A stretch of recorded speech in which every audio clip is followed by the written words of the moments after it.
tué il y a bientôt 7 ans sur une piste cyclable de Longueuil, se bat toujours pour être considérée comme une victime d'actes criminels.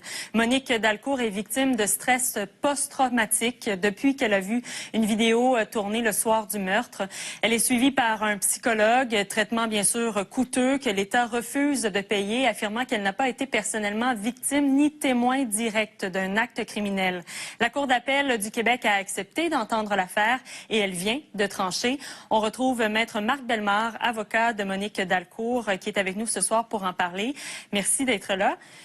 Un plaisir. D'abord, Maître Bellemare, la Cour d'appel annule la décision qui a été rendue.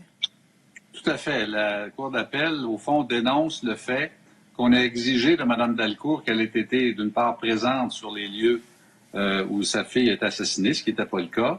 Et en plus, le tribunal administratif du Québec avait exigé de Mme Dalcourt qu'elle prouve que l'assassin voulait également s'en prendre à elle, en plus de s'en prendre à sa fille.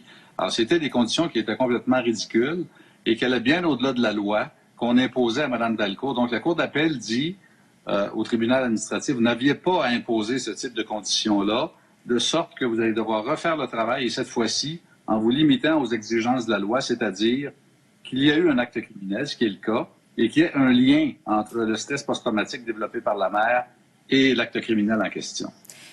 J'imagine que pour Mme Dalcourt, il doit y avoir un grand soulagement ce soir? Oui, c'est une très, très bonne nouvelle parce qu'écoutez, Jannick a été assassinée en octobre 2014. C'est la première fois que la Cour d'appel du Québec se penche sur la définition de victime. Donc, de regarder qu'est-ce que la loi exige finalement. Est-ce qu'il faut être présent sur les lieux du crime au moment où on développe ce trouble psychologique, cette dépression, ce stress post-traumatique-là? La Cour d'appel dit non. Est-ce qu'on doit prouver que l'assassin court encore et qu'il voulait s'en prendre à vous? Est-ce que... Bon, alors le tribunal administratif avait imposé une série de critères qui étaient totalement farfelus. Et pour Mme Dalcourt, c'était donc impossible d'accéder au statut de victime. Et il faut qu'elle soit reconnue comme victime pour être admissible à des frais de déplacement, à des traitements psychologiques additionnels, parce que ça fait des années qu'IVAC ne paye plus ses frais de psychologue, et aussi du remplacement de revenus. Alors pour elle, c'est un grand soulagement. C'est sûr qu'il va falloir retourner devant le tribunal administratif du Québec qui va devoir cette fois-ci regarder le dossier en fonction des critères de la loi. Mais c'est quand même une grande avancée pour elle et elle est très optimiste d'obtenir gain de cause finalement à la deuxième étape. Et bien sûr, ça pourrait avoir des répercussions sur toutes les victimes d'actes criminels au Québec. Oui, tout à fait.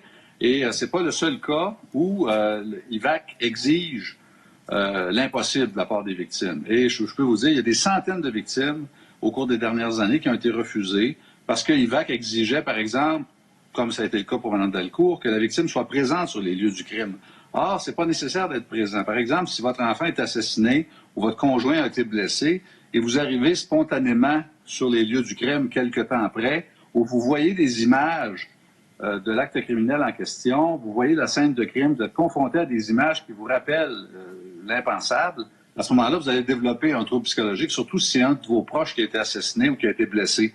Alors, c'est ça qu'il faut comprendre. La loi exige simplement qu'il y a un acte criminel et que vous avez été blessé à l'occasion de l'acte criminel, et IVAC va devoir se rapprocher de sa définition, comme le tribunal administratif, puis cesser de refuser quantité de victimes pour des motifs farfelus. Merci, Maître Bellemare. Ça me fait plaisir.